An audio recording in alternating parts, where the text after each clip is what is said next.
perkembangan negeri di bawah bayu. Antara tumpuannya, usaha memartabatkan aktiviti seni budaya bagi memacu industri pelancongan. Terus saja bersama Muhammad Syahrizam Awang. Silakan, Rizam. Ya, Nurul. Art Street atau Jalan Seni bakal mewarnai Bandaraya Kota Kinabalu sebagai tarikan pelancong baharu, sekaligus merancangkan lagi aktiviti seni budaya di negeri ini. Bagi tujuan itu, Dewan Bandaraya Kota Kinabalu di BKK diminta mengenal pasti lokasi sesuai sekitar Kota Kinabalu. Ketua Menteri Datuk Seri Panglima Haji Jinor berkata, terdapat banyak lokasi bersejarah yang sesuai dijadikan tempat aktiviti seni budaya. Katanya flora dan fauna serta kepelbagaian budaya tempatan perlu terus dimaksimumkan sebagai elemen penting dalam memacu industri pelancongan yang mampan dan berdaya tahan. Demikian ucapannya sempena Majlis Perasmian Rhythms of Kinabalu di Ibu Negeri. Teks ucapan dibacakan Pembantu Menteri Pelancongan, Kebudayaan dan Alam Sekitar yang juga pengurusi Lembaga Pelancongan Sabah, Datuk Johnston Bangkuai. 200 artis terlibat dalam konsert ini yang disifatkan sebagai pentas mempromosi khazanah warisan seni budaya Sabah. Menjelang pilihan raya umum ke-15 dan susulan ramalan musim tengkujuh, Pusat Kawalan Operasi Bencana PKOB Daerah Beaufort siap siaga hadapi sebarang keadaan dan kemungkinan berlaku bencana banjir. Pusat Pembinaan sementara juga akan diaktifkan segera sekiranya menerima taburan hujan yang banyak. So PPS kita memang sedia ada satu, kemudian jentera daripada agensi kerajaan yang terlibat maupun sudah diaktifkan, dan kita pula di peringkat kampung kita punya JKK memang sudah bersedia karena kita kampung-kampung yang terlibat kita sudah tahu, dan saya sudah pun awal memberikan peralatan, contohnya perahu. Memang setiap kampung, setiap JKK memang sudah tersedia. Bercakap kepada RTM di Beaufort, Dato' Isnin yang juga Adun Kelias memberi jaminan jika berlaku banjir ketika hari mengundi, bot akan disediakan untuk kemudahan ke tempat mengundi. Dalam perkembangan berkaitan, Dato' Isnin menasihati pengundi agar membawa bersama sijil kelahiran selain MyCard bagi memastikan individu terbabit benar-benar sudah mendaftar sebagai pemilih. Dalam pada itu, Dato' Isnin memberi jaminan Parlimen Beaufort akan sentiasa menjadi kubu kuat GRS dan sokongan sepenuhnya akan diberikan kepada calon GRS yang akan diumumkan pengurusi GRS Datuk Seri Panglima Haji Jinor dalam masa terdekat. Seorang lelaki warga Emas ditemukan gantung dalam kenderaannya yang terbakar di Taman Permainan Taman Iramanis, Kota Kinabalu. Bagaimanapun, identiti mangsa belum dikenal pasti.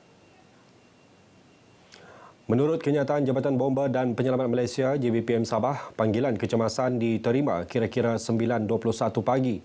Mangsa diserahkan kepada pihak polis untuk tindakan lanjut.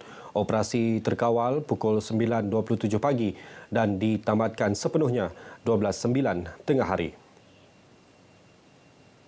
Perbezaan pendapat dan pendekatan tidak seharusnya menjadi jurang kepada semangat perpaduan yang sedia terjalin, malah ia seharusnya disemai dan diperkukuh. Ini kerana jatuh bangun sesebuah bangsa serta negara adalah terletak kepada kesatuan dan kesepaduan rakyatnya.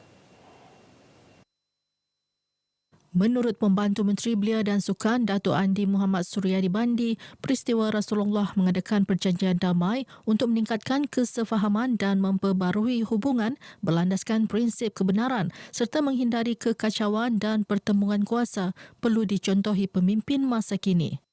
Ya, kita harapkan kepimpinan, ketokohan daripada Nabi Muhammad ini dapat diteladani dan juga diikutilah. Beliau ditemui media selepas merasmikan sambutan Maulidur Rasul Perbandaran Tawau di Dewan Masyarakat Tawau. Perarakan disertai 54 kontingen terdiri daripada agensi kerajaan, sekolah, NGO dan kampung. Syukur kehadrat Allah Subhanahu Wa Taala, penganjuran ini memberi penghargaan kepada saya yang setinggi-tingginya lah. Terima kasih juga kepada penganjur Majlis Perbandaran Tawau dengan Jabatan Hal Ehwal Agama Islam Tawau. Anugerah ini adalah pengiktirafan kerajaan terhadap usaha sumbangan badan-badan NGO dalam mereka melaksanakan sumbangan mereka dan peranan wanita dalam pembangunan masyarakat madani.